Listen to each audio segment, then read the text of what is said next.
Welcome back into the Cascade Mountaineers Realistic Dynasty. As you can see on the screen, we did pick up some commitments from our big blowout win over Nevada. Garrett Humphreys did not commit though. I think that is notable. 75 overall, 3-star JUCO running back out of Idaho did not commit. So still waiting on his commitment. We did pick up O.C. Lowry, so we have a running back for next year, or whenever Chandler moves on, if he does end up winning that starting job. Maybe we'll do a committee, running back by committee. Kyle Moll, the possession receiver out of Canada, we picked up the commitment from him. Got 3 commitments on the offensive line, and he here, Will Watson. I think this guy could be a quarterback. His grades are showing quarterback to me. He projects as a cornerback according to the game, but I like him as a quarterback. And then our tight end recruit, Gabe Duvernois. He's a big guy. We'll go look at him in a sec. Also moved up to a level 2 coach, so now I can I upgraded the what's it called? The unlock the lock breaker skill, because no scouting allowed. I'm okay with scouting once the guy's committed, because you can't remove a committed player. And Humphreys is gonna commit. We're up by 3,800. He's got no other visits set. We're gonna get this visit after next week, I guarantee it. Looking good here. Duvernois, 6'6", 254. He's a blocking tight end, but he's got decent speed, decent catching. I think he could end up being a fairly good tight end for us. He's out of Washington, so in-state guy. Nice to get him in the fold. Go ahead and start recruiting Cavallo, center of the future. And then let's recruit a backup quarterback here. Which one? Okay, we're gonna recruit Carter first. I'm not gonna put any points into Spencer because I am just recruiting this guy for depth. What do we got here? He's got a carry. He could almost be a running back. He's got C elusiveness, but he could almost be a running back. Sean Davis. He's smaller. Yeah, we'll go ahead and put some points in.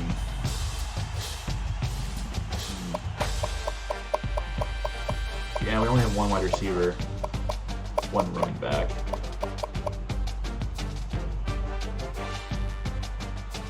I'm gonna drop Brad Ray off the.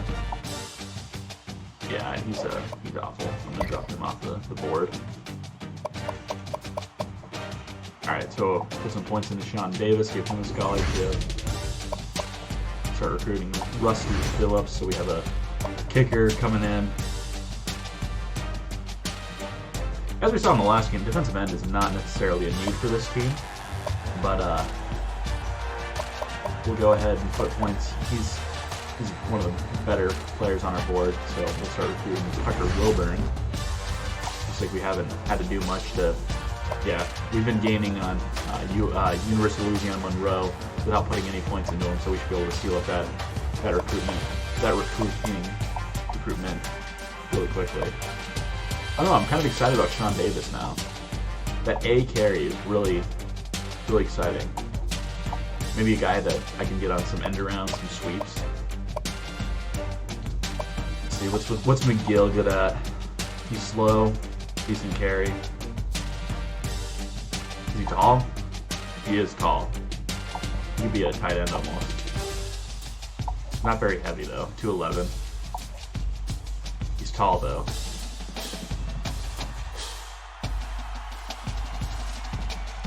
Yeah, we'll go ahead and throw some points on McGill here. That height is really nice. Could be a jump ball receiver. Amari Richmond doesn't look like we'd be able to get him. Yeah, we're losing on him. San Diego State threw an offer on him, so he's probably not gonna want to commit here, but that's looking good. CJ Spencer, we're still leading on him. Already signed a quarterback. We got Kenneth Carter also that we're leading on. Much better quarterback, so I'm feeling good about the recruiting class as it stands right now. No linebackers though, so I think we might have to might have to have maybe like a Will Watson or a Garrett Humphries play linebacker. 22nd class in the country with 6 commits. That's got to be near the top.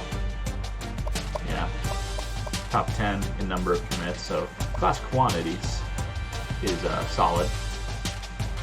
No real concerns about the quality, because anything is better than what we have.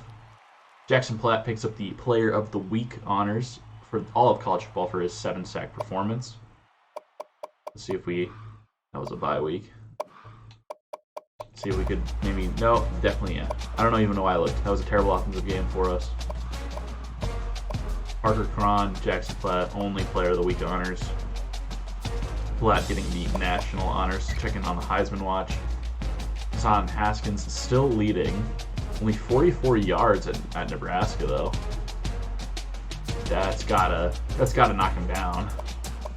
Spencer Rattler not losing his starting spot. What's his speed at? 77 speed. Reese Hall has a better game than Hassan Haskins, and drops, while Hassan Haskins stays in front with 44 yards and no touchdowns. Reese Hall didn't even have a reception, and he had more total yards than Hassan Haskins did. It's rigged. Also, I went and looked, and we did make $1.2 million in the bye game from Washington. So we're going to go ahead and purchase new helmets for the team. We're going to go ahead and throw on the Revo Speeds. Going to probably go do this in the DB editor so it's a little faster. But that is right, no longer just RXPs for the Mountaineers. It's a new age. It's a new age at Cascade.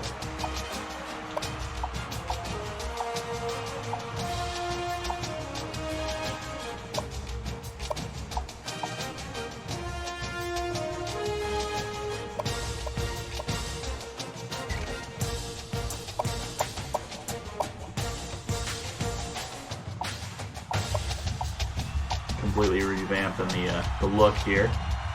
I'm not going to go ahead and buy anything else. I'm not going to buy any extra jerseys just yet. A little too early for that.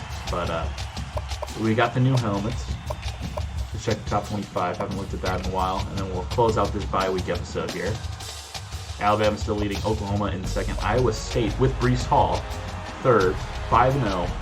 Breece Hall getting no respect in the Heisman rankings. Louisiana Raging Cajun hanging out in the top 5. Cincinnati in the top 10 again after beating Notre Dame. They did. Lost to Indiana, beat Notre Dame, beat Temple. They might finish the season 11-1 with that remaining schedule. Michigan with Hassan Haskins is undefeated, but getting no respect. 14. Must be a lack of quality games. Only one opponent. 3 opponents. Only 3 opponents over 500. Yeah, they're going to need a... They'll probably end up in the top 10 by this Michigan State game, but...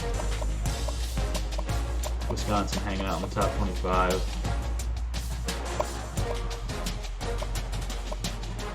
Not a whole lot different in the media poll. Michigan, though, massive respects in the media poll. They're up at 8 spots higher than the coaches poll. Ahead of Cincinnati. Clemson getting disrespected in the media poll. Utah drops 4 spots in the media poll.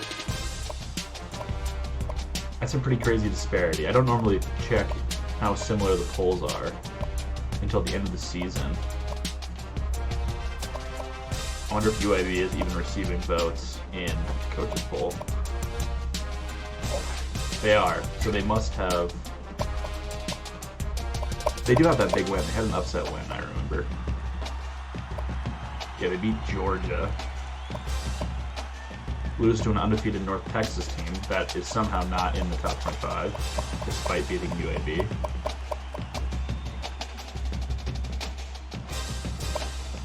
What's the conference race? What are the conference race looking like? We're 4th in the independents, but it's not a real conference, so it doesn't matter. NC State still leading the ACC.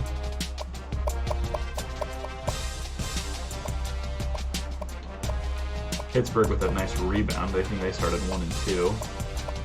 They were looking rough in the last bye week. Houston leading the American UCF. Cincinnati in 4th, despite being a top 10 team. Iowa State getting the nod in the Big 12. Oklahoma State over Oklahoma. So the highest ranked team in the Big 12 is the lowest ranked undefeated team in the Big 12, in the Big 12 standings. Everything holding the form really in the Big 10. Nebraska a little bit better than they were in real life. Almost beat Michigan, lost by a single score like in real life, so that's fun. UAB 5th in the Conference USA, despite being top 25 according to the media. MAC, it's a down year in the MAC. MACtion, late night MACtion is just not what it used to be. And despite being second lowest on the attendance rankings, Eastern Michigan leading the conference. San Jose State having a banner season. We're going to face them later this year. Nick Starkel, 18 touchdowns, 2 interceptions. How many yards is he averaging a game? They played 6 games. He's up over 300 yards a game for an average. That's insane. Boise State, the team we should have beat, hang around in 2nd. Fresno State, who clobbered us, down in 7th.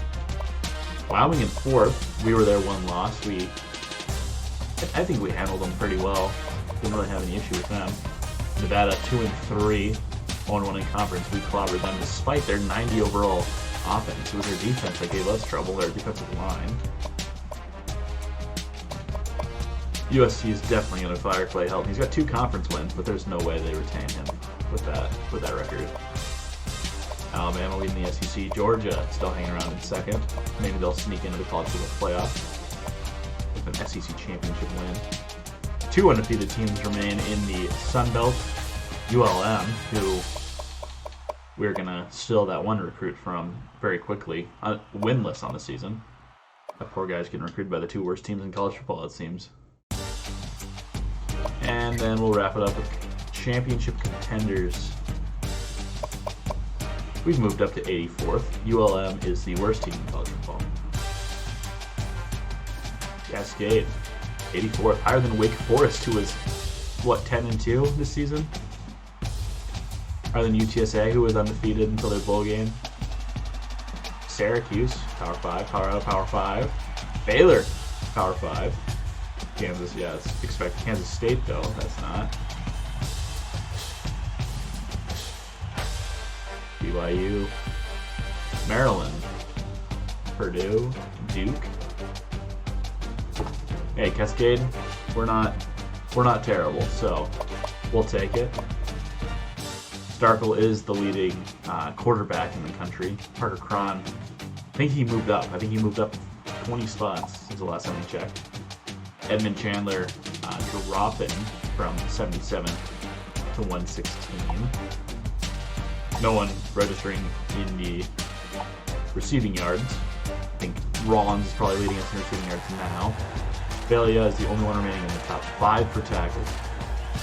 Platt definitely leading all of college football with 11 sacks after that 7-sack performance last week. McKiernan jumps up to 12 in the nation with 2 interceptions last week. Kicking leaders, we're at 118th with a 37-yard kick from Knudsen. So 8 from the bottom, but we're not last.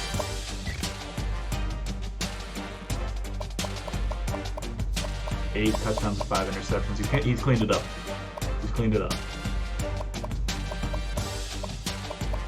Brutal rushing yards average for Chandler there.